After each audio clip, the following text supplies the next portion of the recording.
Mr. DIY Halloween 2024. Yan ang mga Halloween item.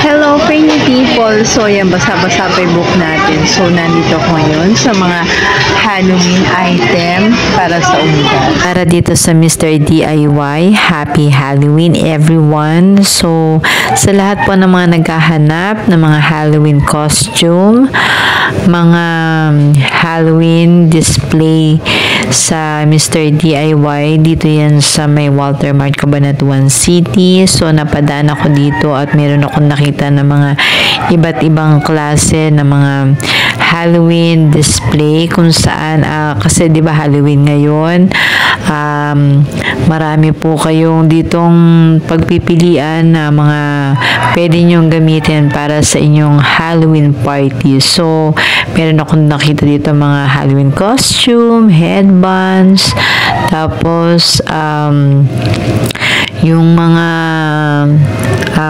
basta marami kang makikita dito na mga pwede mong gamitin na pang DIY para sa inyo pong Halloween party ngayon pong Halloween 2024. Dito lamang yan sa Mr. DIY. Yan ang mga Halloween item dito sa DIY. Thank you for watching.